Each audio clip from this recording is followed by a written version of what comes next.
Welcome to the Fee for Service Dentist Podcast. Dr. Sonny Spira. Today's my guest is Chuck Cohen. He is one of the owners. He and his brother are the owners of Benco Dental, family-owned dental company, one of the top three in the country. It is the largest independently owned dental distributor, and it has a Clarion Financial as its a sister company. And they've grown with innovation, and a lot of conversation in this podcast is about how did you grow your practice? What did you stand for? How did you deal with the challenges that came up? How did you scale it? I know some people are interested in doing that. And really fascinating, he talks about three of the trends in dentistry today, which I think are fascinating. One of which has to do with reimbursements. So sit back, relax, enjoy the show. Today, as always, our podcast is brought to you by Kettenbach. Kettenbach's our sponsor. Kettenbach Dental is excited to announce another major advancement. This time it's in fluoride varnish treatments. No longer any alcohol or resin. Instead, patients will want new treatment delivered by a muco-adhesive dimethicone gel, leaving a smooth, silky, lubricous feel. No more grit. Contact Kettenbach today for more details. And do more varnishes that patients will appreciate. Product is called Profil. Profil. Contact Kettenbach 877-532-2123. And remember, they're direct-to-you sales force. Okay, relax, enjoy. If you like the episode, contact me. If you like the episode, tell all your friends, share it, and like it. If you don't like it, then you contact me and tell me what you'd like to see and how we can make it better for you. After all, this is delivered for you guys to soak it up, eat it up, and improve your game. My name is Drew Burns, and I'm a part of a small group of dentists who believe something crazy. We believe that the standard of care is just not good enough. We demand the best of ourselves and the best for our patients. We believe that the best way? No, the only way to practice dentistry is on our own terms. If you ask the dental consultants or the corporate CEOs, they tell you that what we're doing isn't smart, that fee-for-service dentistry is dead, and that the golden age of dentistry is over. Yet, while others focus on profits first, we focus on the patient first. And yet, our offices are some of the most profitable in the entire country because we invest in ourselves and we are doing things right. It's our name on the door and it's our reputation on the line. My name is Drew Burns, and I am a fee-for-service dentist. This is the Fee-for-Service Dentist Podcast, and these are our stories. Welcome to the Fee for Service Dentist Podcast, Dr. Sonny Spira. Today I have a special guest. Now, I had to plan this one out, and if you guys know me, I'm not a great planner, so I had to get with Chuck and his assistant and make a plan and put it on a calendar and do all those adult things. And we pulled it off, so we got it done, and here we are. And we're going to talk to Charles Cohen, who is the owner of Benco Dental.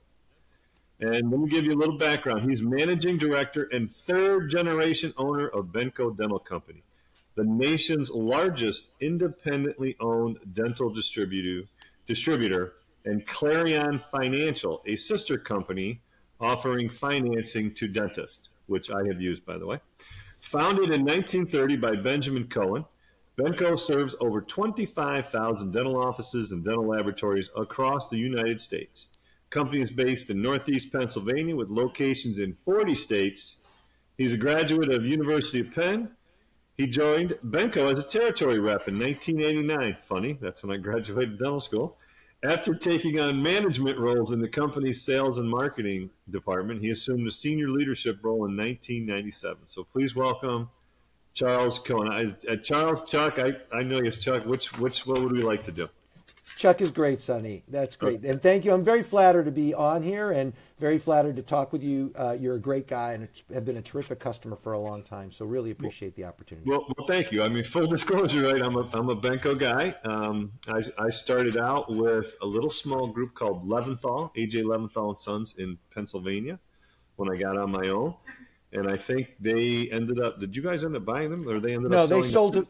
Patterson. Yeah. So they sold to Patterson. I was with them for a bit, and then you've got great people and a couple of your service and sales people I got very friendly with, and I haven't really looked back since. So it's been a very good relationship, and it's mutually beneficial, I'm sure. So tell us about your background. Where are you from originally? So I'm from Northeastern Pennsylvania, third generation in the family business, as Sonny, as you said before. So 93 years ago, my grandfather started the business. He was really a door-to-door salesman for dental instruments. Our original relationship was with Premier Dental, which is fun because they're still in business and they are still family owned. So he used to go door to door selling dental instruments, and then decided to open a small operation in Wilkes-Barre, Northeastern Pennsylvania. And then since then, we've been growing. My father is still involved in the business, and my brother and I are co-owners today, and we run the business together. We're co-managing directors. So it's quite a nice success story. All right. So given that history, what was it like as a 5-6-year-old growing up in your house? We talked about the business a lot, which was interesting. It was like all consuming. And one of the things that came through loud and clear was that Larry, my dad, really liked what he did and thought it was really important. And so when it came time to picking a career, I think my brother and I both realized that going into the family business was quite excellent and quite an interesting opportunity. From my own point of view, I would say I always was interested in business, and I had the opportunity to own a business. So I figured, why not take advantage of that? When I was graduating college, a lot of my compatriots all sort of ended up in law school or consulting jobs. I ended up as a dental floss supply sales rep in New York, and it was an interesting journey. But when it's all said and done, super glad I did it. So I got to ask you, because you always hear, oh no, this is coming, that's coming. And so now your grandfather and your father. Now, I'm assuming when you were young, your grandfather was still running it, and your dad was there. Was there a transition period? Did you watch that transition period happen for your dad? So the interesting thing is my grandfather started the business, but he was a pretty small thinker overall. And really, it was my father who grew the business really on a bigger scale. So my father joined the business in about 1959, 1960, and he really ran the business till about the mid-1990s when my brother and I took on leadership roles. So he, in about 30, 35 years or so, he grew it from a very, very small operation to a regional operation, basically the mid-Atlantic states. So the transition between my father and my grandfather was more like my father took it on and he really grew it big, and it wasn't much of a transition because my grandfather was very happy with that. Like, he was a pretty small thinking guy. The transition between my father and my brother and me was pretty seamless overall. The one thing that Rick and I would both say is that Larry was very honorable and easy to give over the leadership. He felt he had been in the seat for a long time. He always wanted to work with the kids in the business, and he really gave us a lot of latitude and a lot of room to make our decisions and make our mistakes. He only criticized a little bit every once in a while, but overall, still today we're working together, the three of us, and it's great. So I would say the transitions have gone very well for us. Well, it's funny you say that, because you always have generational differences, right? And you always say, I'm going to do things this way, or like, nowadays, right? I don't have a pen and paper. I'm going to use my iPhone, or I'm going to use my, my Android or my iPad or some digital technology. And there's always that, I can say resistance to change, but that comfort level. And I see a lot in some business transitions. In fact, a really good friend of mine, his son is my son's age, and he had a diner. And his son wanted to change a bunch of things, and his dad, even move the Pepsi machine. He just didn't want to do it. So his son said, I have to move on. And because that resistance was so strong, whereas yours sounds like such a very fruitful relationship, what were some of the things that you learned from that helped you in your transition? So the great thing about Larry is Larry always wants to move forward, and he always wants to make things better, and he's always open to new ideas. And Rick and I came into the business and said, here are some of the things that we think we really need to do to move this business forward. And Larry was always open for it. Partly because, and I think this is really an unstated one, is Larry was, and it still is today, is always interested in putting the money back in the business. So I think one of the reasons why the previous generation in a family business gets more conservative about where we're going is because they don't want to continue to invest. They look at the business as something that they built, and they look at it as something that they need to take money out of in order to fund their retirement. one of the nice things about Larry, in addition to him being pretty easy about this stuff and being easy to work with, was he was always thinking that the business needs to continue and the business needs to continue to grow on behalf of the family and the employees and the customers. So it's really this perpetual idea of investing back in the business that made it easy for Rick and me to come in and really move the business forward. One of the examples that I think from the 1990s that I think is worth sharing is we were really part of the transition from ordering primarily through a sales rep to ordering primarily through a fax machine and then online ordering. I think that became one of our competitive advantages, and it required a fair amount of investment and some time and some thinking. There are other businesses in our sector that didn't make that transition easy because the previous generation said, we're not going to do that or whatever. But I do think that Larry was open to it. Rick and I, and Rick primarily on this one, really did most of the work on it. We reinvested in the business and made tough transitions, like for example, making sure all of our sales reps had laptop computers, because without a laptop, you can't order. Like, these are the decisions we made that in retrospect look like they were pretty easy. At the time, they were kind of stressful. And I really give my father credit for standing aside and saying, you know what, I'm open to that. And then my brother and me for saying, okay, good, then we're going to move it forward. Yeah, that's often a challenge, right? Because a lot of times, if they're not a forward thinker like your father seems to be, from what you described, I've never met your dad, but from what it sounds like. So, and being open to it and then actually relinquishing some of the reins is always a little bit harder, but understanding that, oh, guess what? We're going to dump $20 million into this part of the business, where some people would say, oh my God, 20 million. But if you understand what we're doing and what that provides us in the platforms, and you're not going to see, to me, you're probably not going to see the return on investment. It's going to be a year or two. No, it's going to take a little time, but it's really going to be a tremendous rooted growth as you move forward. So that much more sound. Absolutely. And one of the rules of thumb that I throw out there is, because we've been a family business for so long, the secret to success in a family business, and I know most of the listeners here are family businesses as well, just dental practices that are family owned on some level.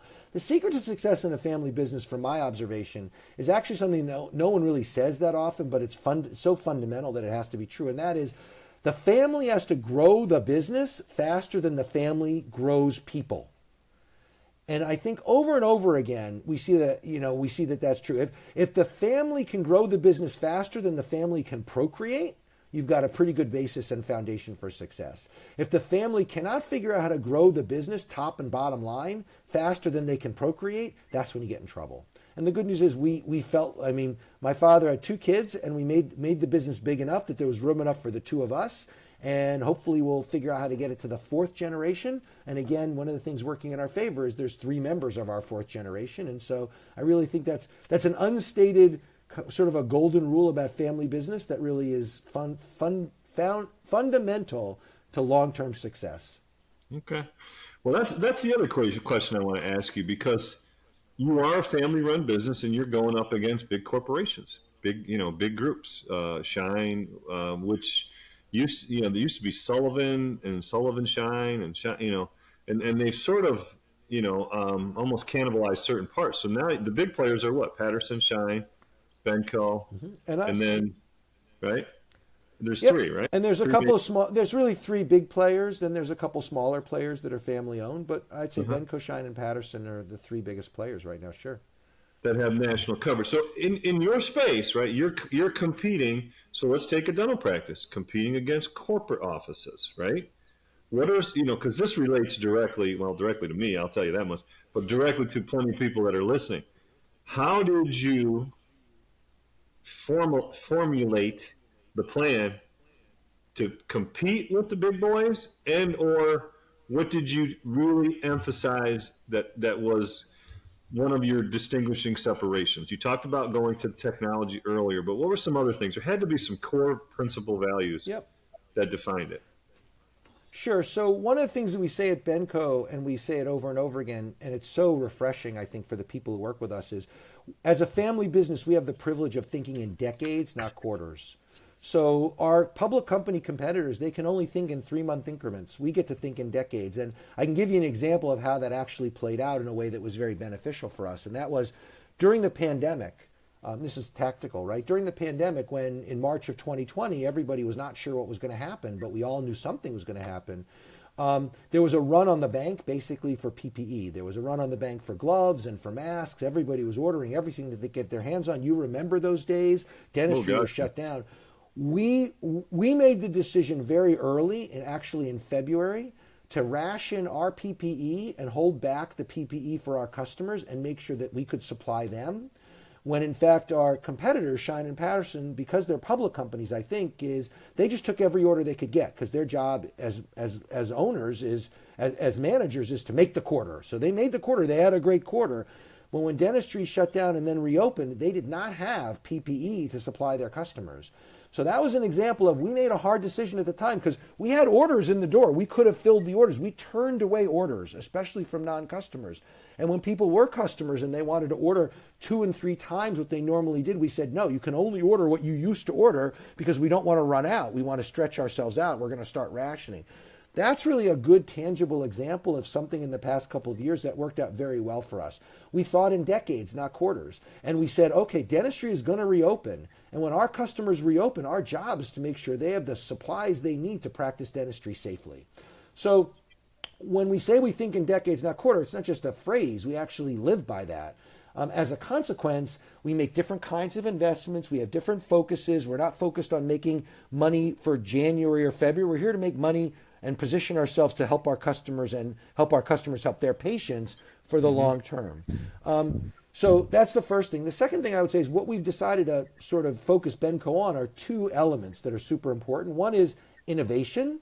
How can we help our customers be the most innovative practices they can? And the second one is our caring family culture. We really think because we're a private company, because we're a family business, you can get someone named Cohen on the phone. We can provide a higher level of customer service. And you even mentioned it in the beginning of the podcast. It was like you were a customer of Leventhal, which was a family-owned business for years. Leventhal made the family decision to sell to Patterson. Okay, fine. Once Patterson took over, that family culture sort of was missing. You went out and talked to some other people and you found that, hey, Benco has that family culture that you were used to and you valued, and that's why you became a Benco customer. I love that story, and I think that really illustrates in a tangible way what makes us different than Shine and Patterson. Staying on this vein, with your dad, let me take it to your dad's time and maybe a little bit of your grandfather's time. There had to be some fear as the market, because your dad is taking this little small business and taking it into, I'll call it uncharted waters, because I think it is in this space, because your major players are your major corporations. So what were some of the things that he had to deal with, and what were some of the points where, almost like that epiphany, like we're going to make this happen in spite of some of the, the naysayers, let's say?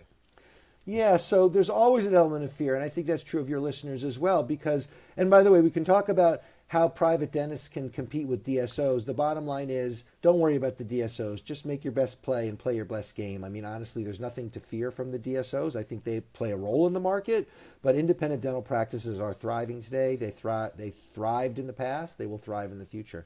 As far as Benco's concerned, there's always an element of fear. Is the market consolidating? I remember in the 1990s, we had a bunch of people who said, you're going to be the Main Street hardware store, and Home Depot is going to come and roll you over. Right. Like, where are you going? That would be the thought. So there's that. Exactly. Yeah. That's the thought, right? So the thing that really got us through all those years and still gets us through today, and I still think it's the most important thing we do today, is really being in touch with the customers.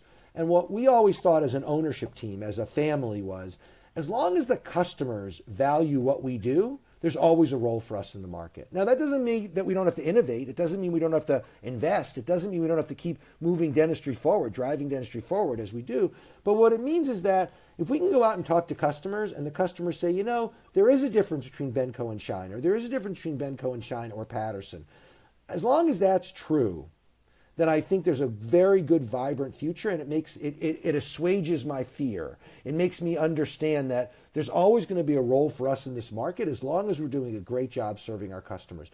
So even when we're the most afraid, even when the days seem darkest, even when it's like, oh my God, how are we going to get through this issue, whatever this issue is, what really sets me straight is to go out and talk to customers, and the customers say, you guys don't understand it. We do business with Shine, you guys are the best. And we hear that over and over from customers. They like us, they like to do business, they feel we offer a higher value. As long as that's true, and as long as that's true for a regular an independent dental practice, I think we all have nothing to fear. Now, let me take it back a little further. So your grandfather started with the Wilkes-Barre Benco office, right? Mm-hmm. Now, let's take it to, I'm a dentist. I have a single office. And if you're crazy or stupid like me and you want to do multiple offices, what did that look like? Do you remember that at all? When it went from a one store to, I mean, what was the strategy? And at what point did you have to really create your organizational chart and really be a business that runs a business, not just be a bunch of people that sell dental stuff? So great question. And there's a bunch of different stages you go through. So my father and my grandfather, when they really started the business, or my grandfather started the business, we really had two stores. It sounds ridiculous now, but one in Wilkes-Barre and one in Scranton. Now, Scranton, for those of you who don't know, is 15 miles from Wilkes-Barre. The idea of having two stores was crazy, but that's what you did in the 1940s and 50s and even into the 60s. My father was the one who figured out it was time to get beyond the Wilkes-Barre-Scranton area, and what he figured out, and I think it was correct, was there's only so much of a living we can make from this small space we were in. And at the time, every town had its own dental guy, right? My father at first thought that he was disadvantaged because he was in a small town. It turned out later it was a big advantage, and I'm going to explain why. My father spent the first 5 or 10 years of his career really working within 50 miles of Wilkes-Barre. It wasn't until the early 1970s that he actually had the guts to try out Philadelphia.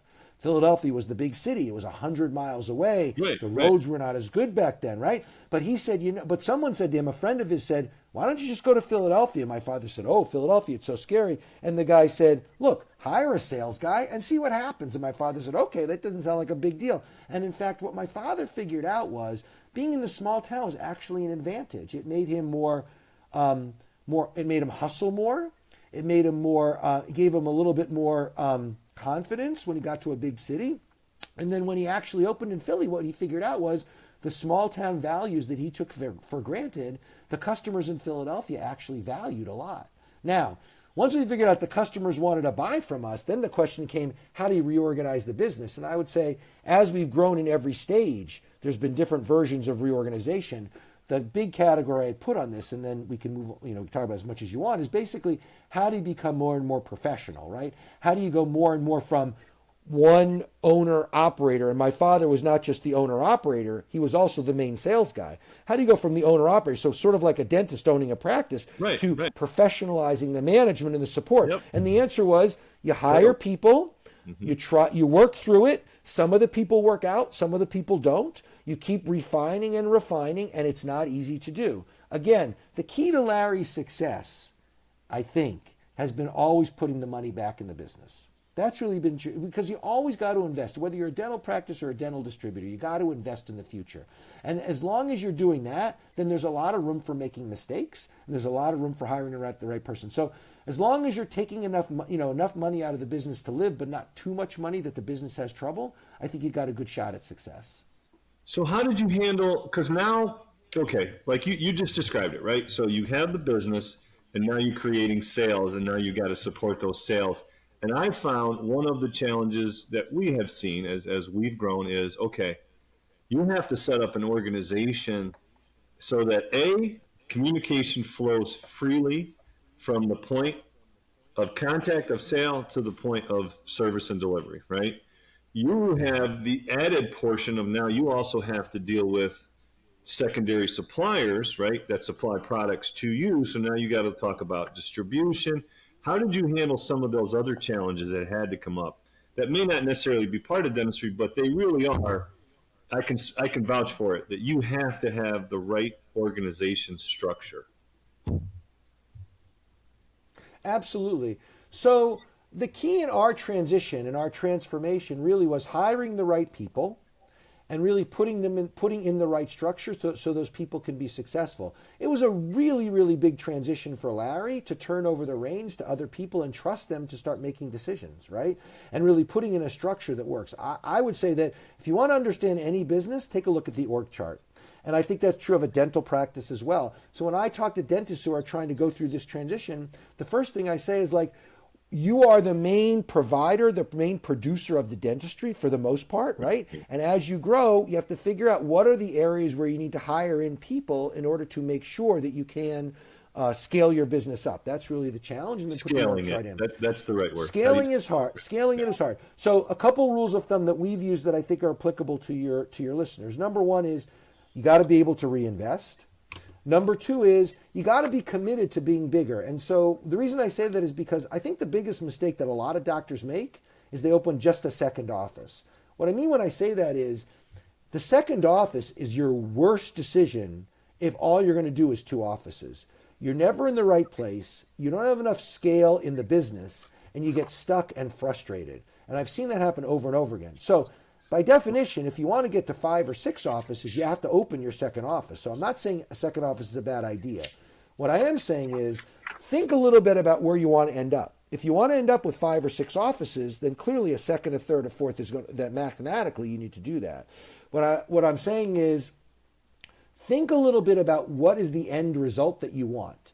If the end result is 5 or 6 offices, great. That's going to require investment in people, investment in time, investment, and really changing the way you operate. Because if you're going to be the main producer in your single biggest office, you're just not going to have the infrastructure and the resources to grow to 5 offices. So the second one is to figure out what is the end in mind you want.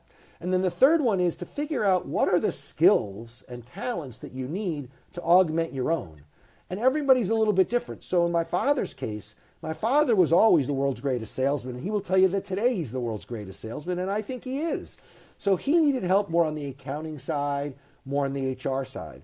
So in your situation, if you're the main provider and you're going to scale this business up, you may say, look, where I need help is on the people side, or where I need help is on the operations side. But try to figure out honestly what your skill set is and bring in people and helpers to help you build around whatever your deficiencies are. And if you use those kind of 3 rules, I think you're putting yourself in a pretty good place.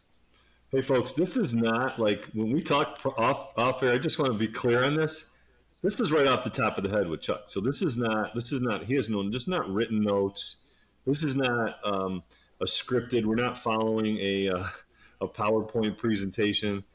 I find it fascinating. Like it comes right out of your pores. It's so authentic. The one thing I find interesting that I'm going to say I disagree with is the second store or the second office. I think the second office becomes easy because if it's not at point A, it's at point B. So you always have the ability to say, right, well, if it's not one, it's the other. As soon as you add the third one, now it's like, oh boy, now we really have to think. But you are right that if you are planning to expand or grow and scale, then I think you have to think past it. See, I've never done that. It's just happened to us, how we've grown with this doctor wants to retire, contacts us, the other one. And it's kind of been very organic, and we've grown in spite of ourselves almost, but the organizational chart and creating that, and we're changing it right now because our operations manager, 26 years, she's leaving. We're hiring someone else. We're working with a different outside resource consultant. So it's changing and it's evolving. But if we didn't have that, we couldn't support the 5, and we couldn't even think, say, could we add 6? Could we add 7? Do we have the bandwidth to do all that stuff? Fascinating. Talk a little bit about what that looks like for you guys. So it's interesting to hear you say that, Sonny, because I think we're actually in agreement. And the reason we're in agreement is because the 2 office thing, it's true. If you're looking for this thing, it's only in 1 office. That I get. Right. But the challenge from the people perspective is with 2 offices, what I observe is that you very rarely have enough infrastructure to hire an operations manager. Correct. Or a treatment coordinator across all the offices because you got 2 offices. What you end up with sometimes, or at least this is my observation, is you end up with you're like a restaurant owner where you're the chef and you're trying to make meals, but you have 2 kitchens and you're never in the right kitchen at the right time and things start breaking down in the other place. The flip side, though, is, and what you really said was, by the time you get to the 3rd office, the dirty little secret is you're forced to make some hard decisions. Because then it's like going from 2 kids to 3 kids. Like, you've got to start building infrastructure or else you will make yourself nuts. So it's that third office who really drives it. And like, you're an accidental owner of multiple offices. I agree with that. That's true of a lot of people. But when it's all said and done, it's the owning of multiple offices that has forced you, or else you'd go insane, to actually build the infrastructure to be successful, right? And that's the good news and the bad news about dentistry. So I think we're actually in agreement. I think what it says is, let's take one specific job, right, from the dental practice perspective. By the time you get to 5 or 6 offices, I would say it really makes sense to have someone who's called an operations manager. That person is on some level the HR person. He's the person or she's the person who gets called when the hygienist calls in sick in one of the 4 offices, and if you're not there, he's that person who makes sure that the chairs go up and down and aren't broken down. Like, you just need that person because the operations have outstripped the ability of the dentist owner operator to really look at all those things.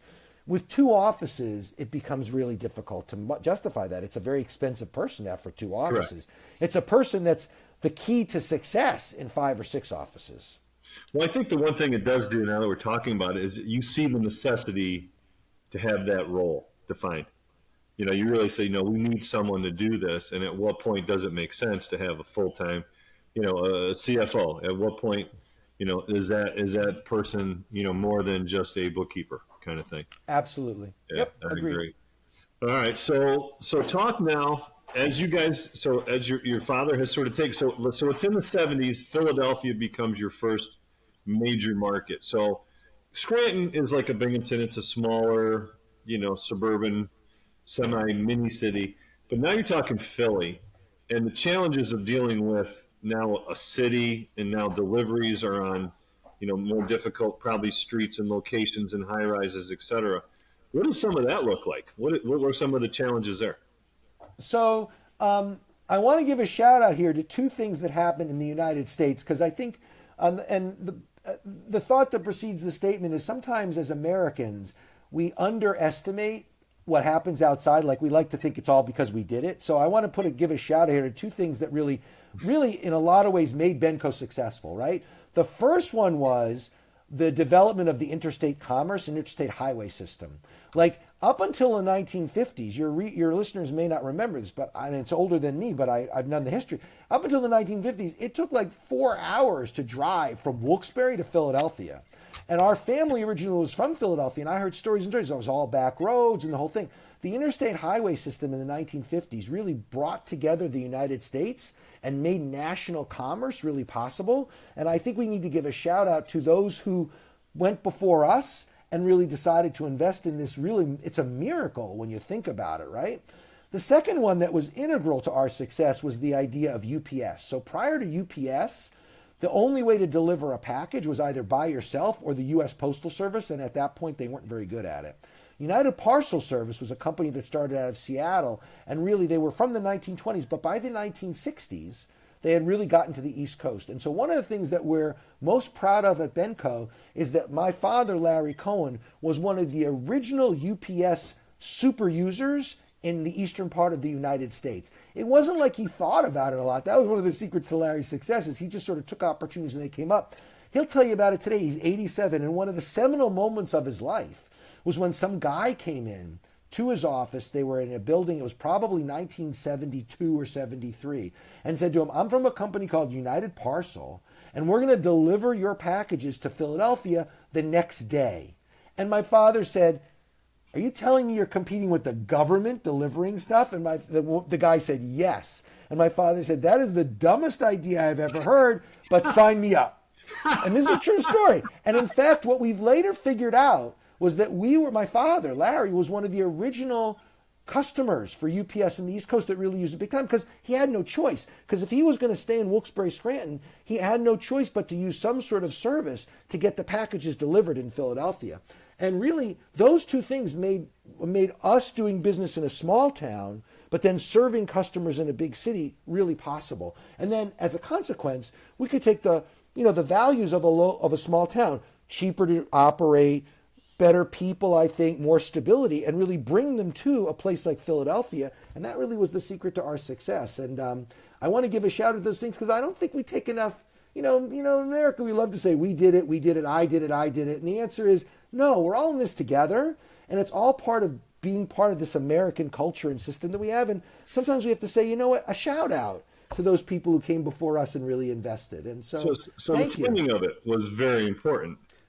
Timing is everything. Was there ever a thought that, hey, listen, we got to deliver these packages ourselves? Was that Yeah.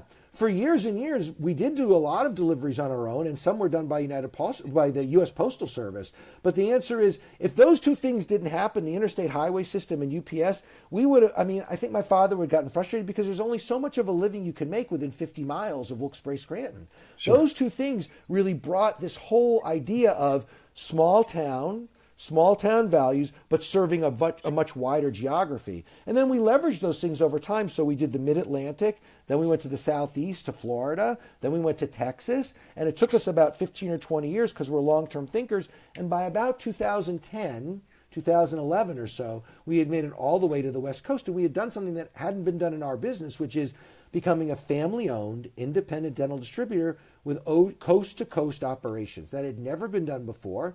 I'm particularly proud of it. I think my father had customers in Allentown. Today, Benco has customers in Los Angeles. And it's quite amazing to me to think, because I remember when we only had customers in Northeastern Pennsylvania, Allentown. I visited dental practices in Mahanoy City, Susquehanna, 44, Binghamton, Vestal. These are the people who built Benco in a big way. And now we have customers in Los Angeles. It's it's pretty cool. So let me ask you, did you use the blueprint? So once you successfully have Philadelphia, I would think you would say, okay, now we got to go for New York or Baltimore or Pittsburgh, and you start to look. Who was in charge of the planning for the growth segments? So one of the things I would go back to before I answer your question is we decided in about the 1990s that if we were not able to build out a national footprint, we probably didn't have much of a future. So at the time in the 1990s, early 2000s, there were a number of regional players like Benco. So there were the national players, HealthGo, you may remember HealthGo from the 80s. They went out of business around 1992, 1993. And then Patterson's been around for over 100 years. And then Shine sort of replaced HealthGo in that they became a national player. So there's always been national players, public companies.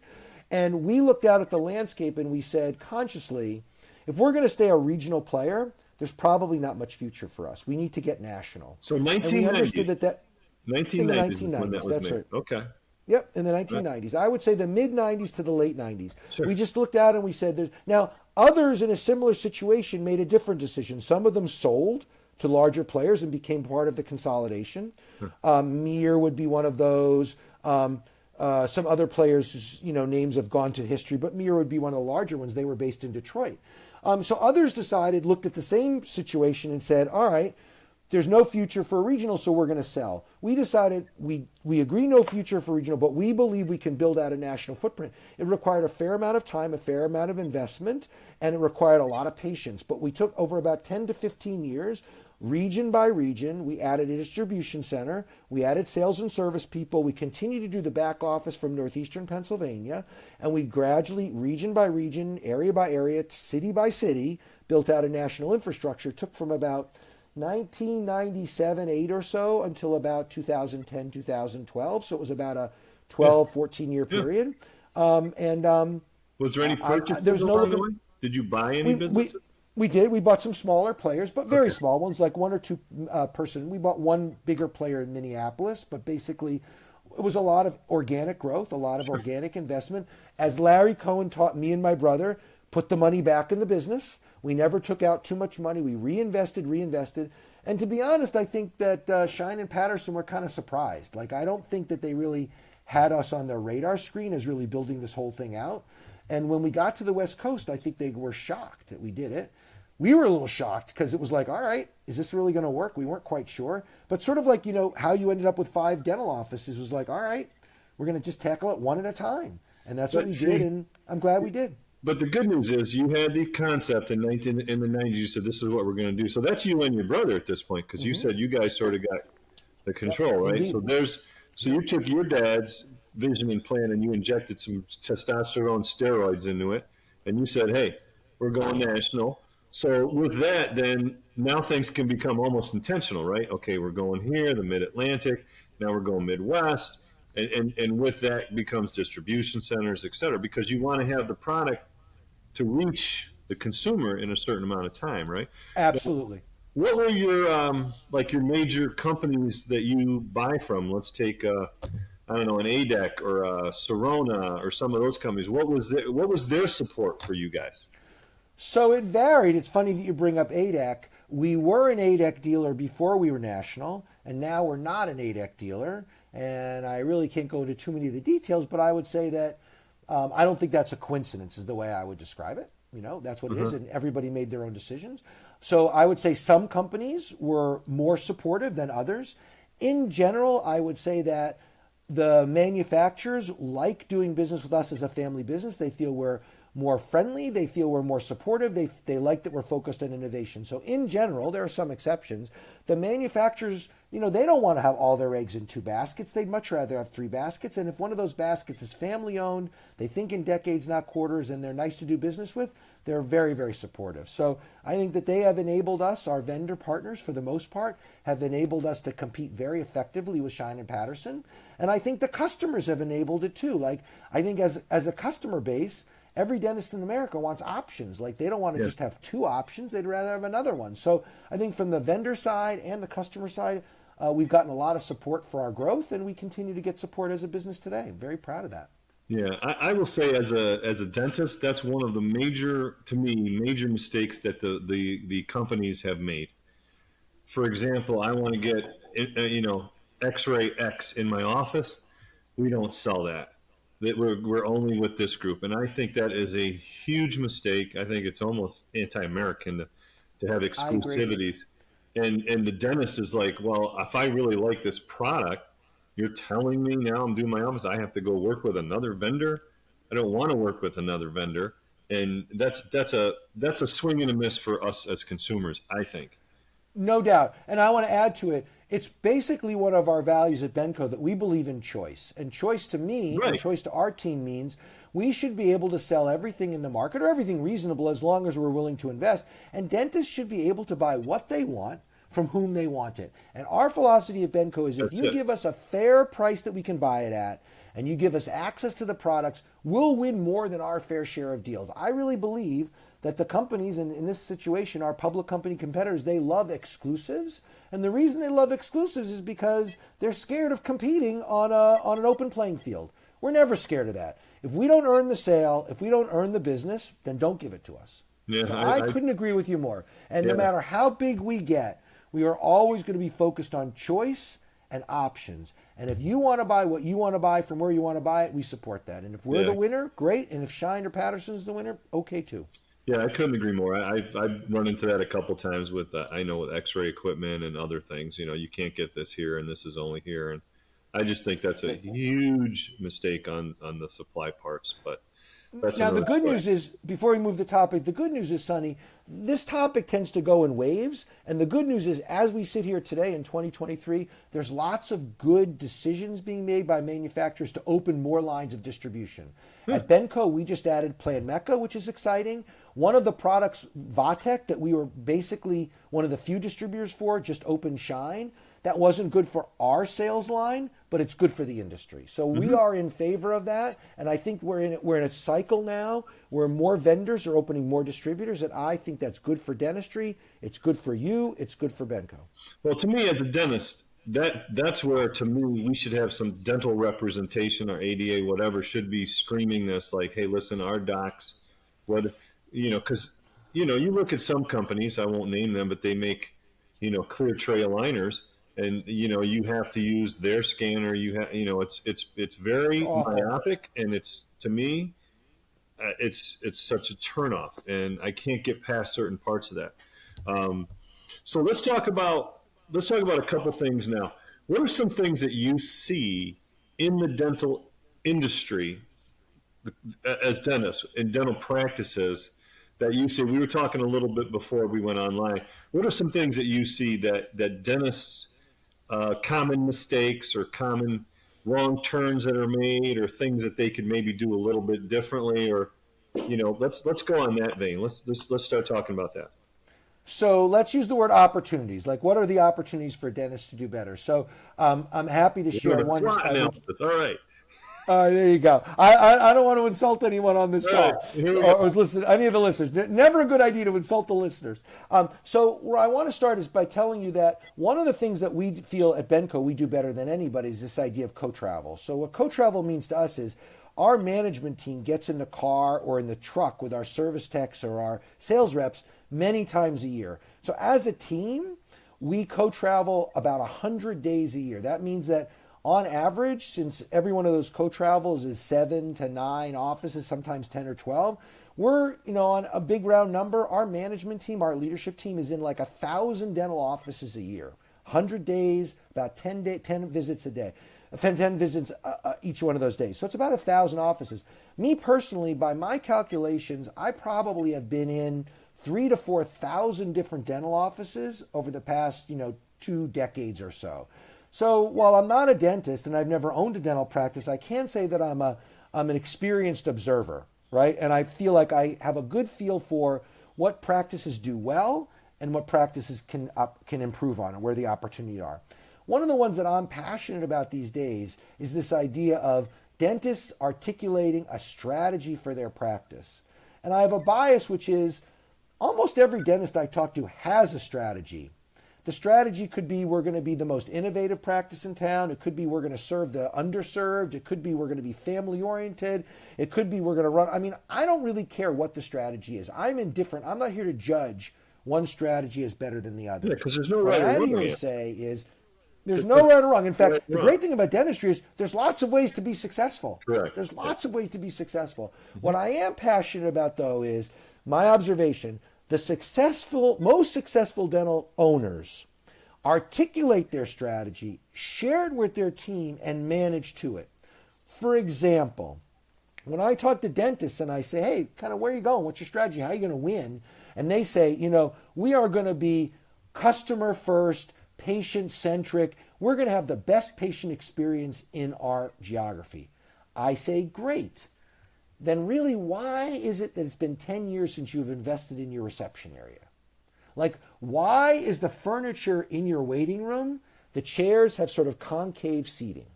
Like, if you want to create a customer experience that's really great, awesome, then make investment decisions in your practice that reflect that strategy. So my challenge to the listeners is, what could you do differently if everyone on your team clearly understood what the strategy was and where you were trying to go? Imagine if it wasn't just you, the dentist owner, pulling the cart forward, but actually had a team, sort of like the Budweiser Clydesdales. A team of horses all knew where they were going and were all pulling that cart in the same direction. How much easier would that be? I would argue that the most successful dentists I know, and Sonny, you're certainly one of them, have a practice strategy, have articulated that strategy to their team, sometimes to their patients, and are making decisions that are aligned with the strategy. You're the ones who are making it work. The other ones are struggling. I loved it. You got to articulate it, and then you got to define it, articulate it, and share it with your team. That's the basics. I do talk about this often, and this comes up. Like, when's the last time you sat in your dental chair and looked at your ceiling tiles, or looked at your light fixtures, or came in through the patient entrance, not the independent entrance, or used the patient bathroom, or, right down the list, right? And those little things like that defines, for the average person, a dirty office if I see a ceiling tile with a water stain. Not 100%. If your sterilizer passed every test and your autoclave is running fine, right? That's not what it is. It's that big wet spot up there. And they have no idea if your dentistry is good or bad for the most part. Right. So what they know is at the same time, or when was the last time you called your office and heard how the phone was answered? I mean, all these things are 101, but if you want to say you're going to have a great patient experience, but you haven't gone to your waiting room or you haven't entered through the patient entrance, all the things you mentioned, I mean, the good chances are you're not delivering on it. Excellent. And that's your opportunity. That's really insightful. Now, let me ask you a couple of questions now about what you see is going on in dentistry now and what are some things that you see us trending toward? Now, I'm going to ask you to look in your crystal ball a little bit, but what are some things that you see right now are really hot topics? Because to me, I never want to be the first user, because I think a lot of times marketing is way in front of the science. So I'm not a believer in first users. I'm a believer in let the dust settle a little bit. Like, you don't buy the first year of a brand new car make, you wait a year and then you maybe get it the next year kind of thing. So what are some things that you see would you say are more standards? And what are some things that you see, hey, going forward, these are things you're going to see coming up all over? So let me share a few trends that we're seeing that I think are here to stay, and every dentist who's listening should start thinking a little bit about, right? Let me share 3 that I think are worthy of people's attention. Mm-hmm. The first one I'm going to share is one that you're living every day, Sonny, and that is that I would call it the rise of the entrepreneurial dentist. This idea that dentistry, for a variety of reasons, which I'm happy to go into if you like, is a great place if you are a dentist and you have a business mind to build a very sustainable business by buying 4, 5, 6 offices. When we talk about the growth of the entrepreneurial dentist, I'm not talking about the Aspen Dentals of the world or the Heartland. They've got a place. Right. But really where we're seeing the growth is entrepreneurial dentists. Dentists who are, I'm a dentist, and I'm also open and interested in being a business owner on a larger scale. Mm-hmm. I think that trend has started 5, 8, 10 years ago. It's not going away anytime soon, and I think it's one of the most exciting trends out there. So number one is that.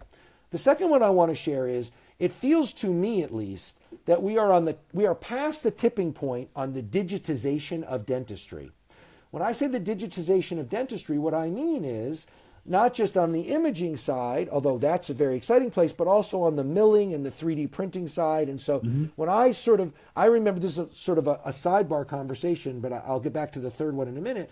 I remember when I was a young salesperson in 1991 or 1992, I had a guy call me up, was a customer of mine, who said, I got a guy I know in Long Island City, Queens, who wants to buy a used intraoral x-ray because he's working on a project. I said, well, I got a used intraoral x-ray. I'm happy to sell the guy the x-ray, no problem. This is like 1991, 1992. I said, is the guy a dentist? He said, no, he's not a dentist. He's a scientist, and he's a friend of mine. I said, all right, well, hook me up with the guy. I get the guy on the phone. Who is the guy?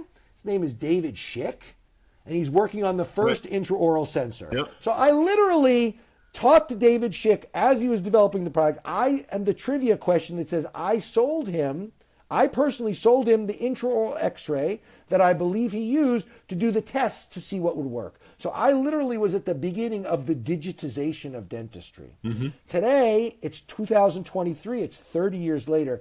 We're past the tipping point. We're on 3D imaging, intraoral imaging. We're someday going to have 3D intraoral imaging. Scanning as it fuels the ortho aligners. I consider that part of it. The implant market is very much based on digitization, milling, and 3D print. Like, all these things are all coming together. So the reason I say this is because I know dentists are sometimes on a wait and see attitude. We're beyond wait and see on this stuff. So I would argue that everybody should have a digitization strategy. I'm not saying you want to buy all this stuff today. I am saying that it's not going away. We're past the tipping point. Now's the time for every dentist to say, okay, how am I going to get on board? And by the way, not only is this good investment to make because it improves your clinical outcomes, it also lowers your cost in a lot of ways. We're seeing 3D printing lowering the cost of a lot of things that dentists will do. Like, 3D printing makes financial sense today. So we're over this idea, wow, I got to write a big check and I'm not sure I'm going to make money at this. We're at the point where the big check is sometimes important, although you can finance it. When it's all said and done, these things save money. And then the third one is, it's a little bit of a bias that I have, is we just made a very important acquisition. We acquired a company called PPO Profits that really gets involved in consulting with dentists on the revenue side of their practice. And the trend, I would say, is that I think the pendulum is swinging back, and some more power and clout is moving away from the insurance companies back to the dentist, whether it's the Massachusetts ballot initiative that put a limit on what dental insurance companies can make, or it's the ability to get a helper in to help you negotiate your fees. Whatever it looks like, I do believe that dentistry, the pendulum is swinging a little bit away. Now, listen, dental insurance, thank God, is not going anywhere. But I think the trend I would pick up on is that dentists can have more power and clout in negotiating fees and fee schedule with insurance companies and reclaiming some of those dollars that have slipped away over the past few years. And I'm kind of excited about that. You'd have to know how to do it. You have to get focused on it. You have to sometimes get a helper because it's hard to do on your own. But when it's all said and done, I like that trend a lot because I think it means that dentists can reclaim some of the revenue side of their practice. And this idea that, oh my God, I'm at the mercy of the insurance companies forever, I just don't think that's true. Listen, insurance companies are an important part of dentistry. Without them, most patients don't come see us. So I don't want to get rid of it. And so everyone should make their own decision. But they are not the enemy. They are not the boogeyman. That said, there are things you can do proactively as a dentist to improve your standing with the insurance company. So those are the three trends. So number one is this idea about the entrepreneurial dentist, right? Number two would be the digitization of dentistry is past the tipping point. It's here to stay, and everyone should have an idea what they're going to do. And the third one is that, dentists don't have to live in fear of the insurance providers anymore. There are things you can do to shift that relationship around should you choose to do so. Well, you are on the Fee for Service Dentist podcast, so we are big proponents, and most of us have either made that transition to go out of network and work with the insurance carrier versus work for the insurance carrier in that capacity. So I agree. In fact, I just got a note from someone who's writing an article, and they asked me to contribute to it a little bit about some of these trends, and I'm going to look at it and probably add my 2 cents and then let her edit all the grammar so it sounds right. So that's kind of one of the things that we're looking at, and I do feel that the movement that happened in Massachusetts was tremendous, because the one thing that's unfair is, as dentists, we don't get the same platform the insurance companies can use. Like, insurance companies have the least favored nation, they have the ability to talk and quote collude, whereas we can't. Well, I can't talk to another dentist about something. I can say, here's some things that we do, here's some things that you do. I can't, you can't do that because that's, it's collusion, or that's all these other things. And, they come after some dentists, and it can be scary. But the ability to now have a seat at the table, that's a different conversation altogether now. So I think we're moving in the right direction. I think that's a great point. I would agree. And again, I'm not here to bash insurance companies. Everybody should make their own decision. I think we should understand that without dental insurance, most patients just don't become patients.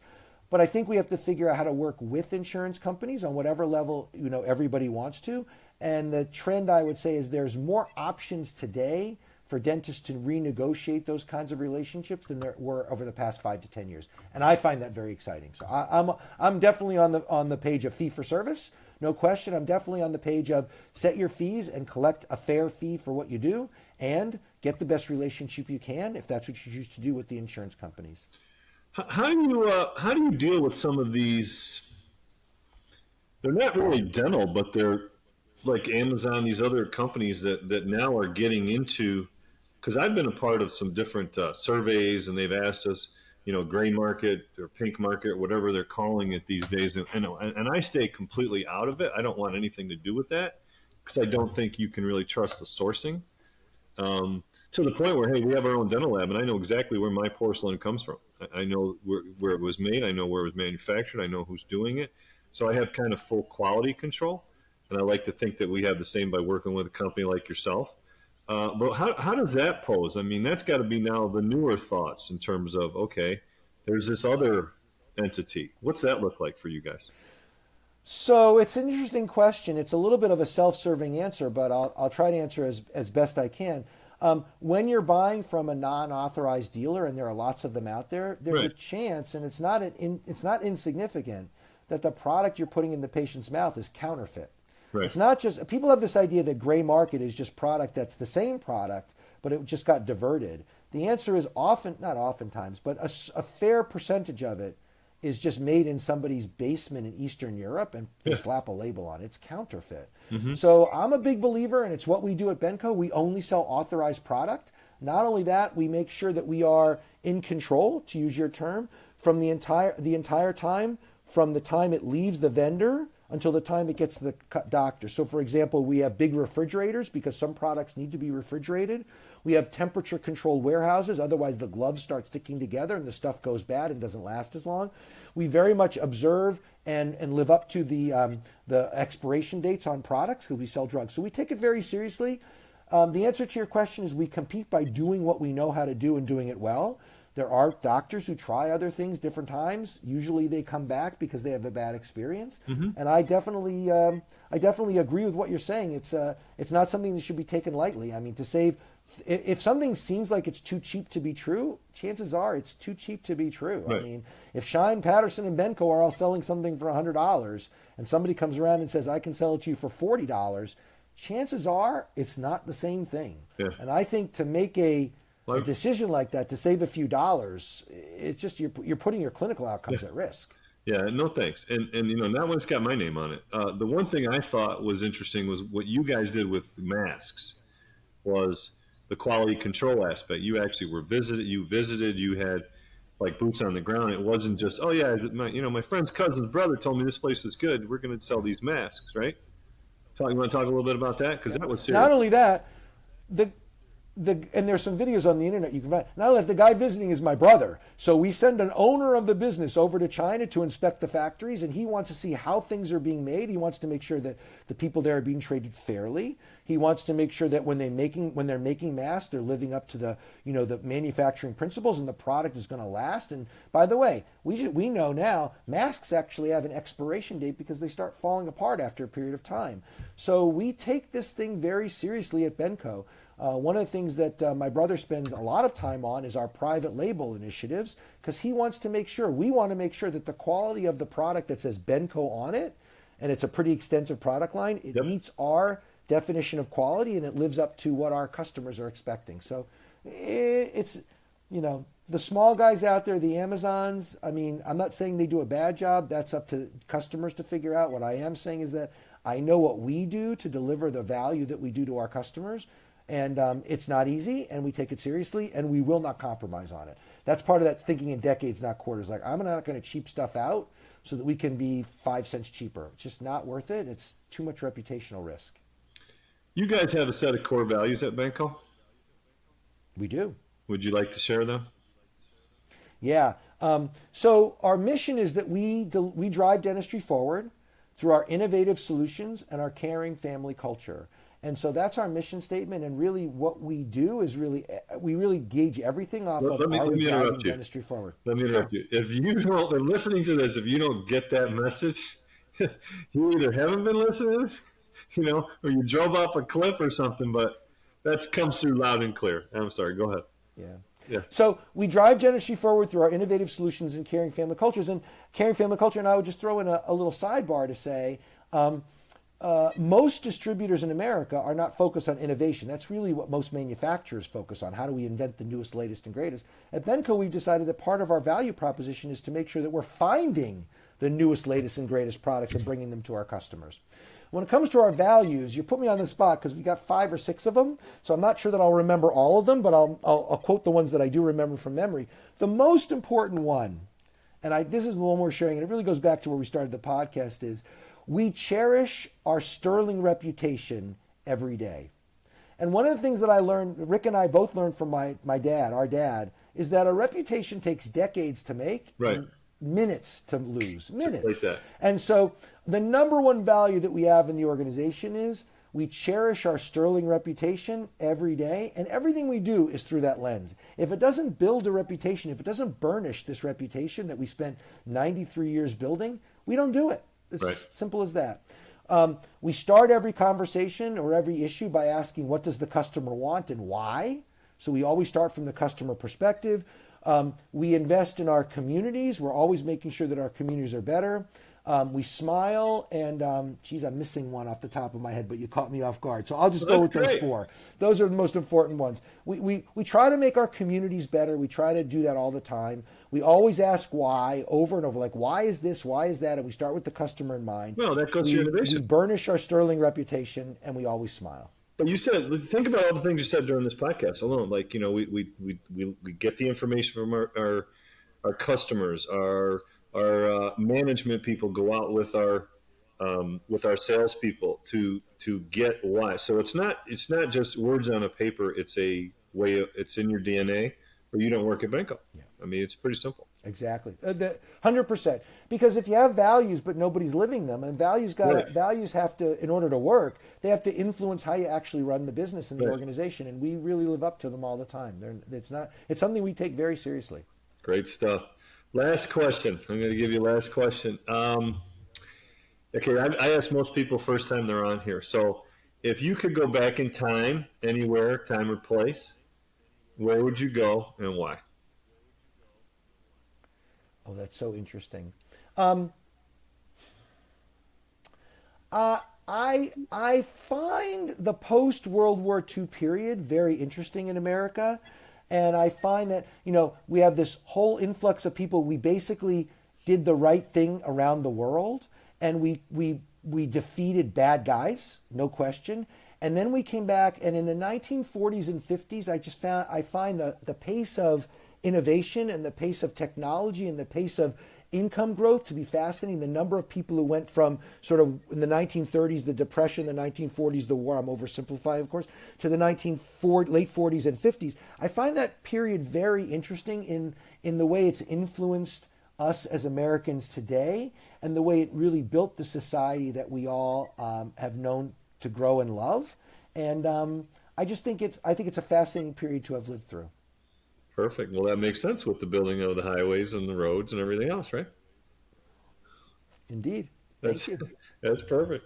All right. Well, I can't say enough. Thank you very much, Chuck. Appreciate your time, your expertise, and your insights into all that. And if anybody wants to deal with Benco, they are in your neighborhood, guaranteed, and they'll have a rep and they'll have a place to contact you. So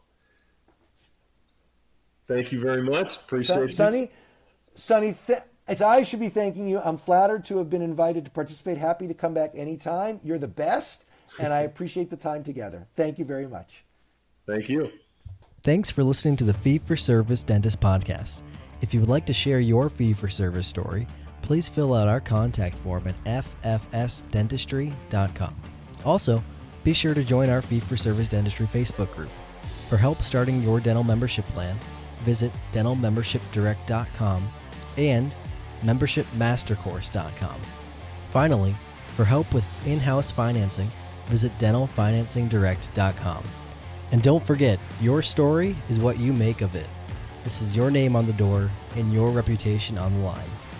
Thanks, everyone. We'll see you next time.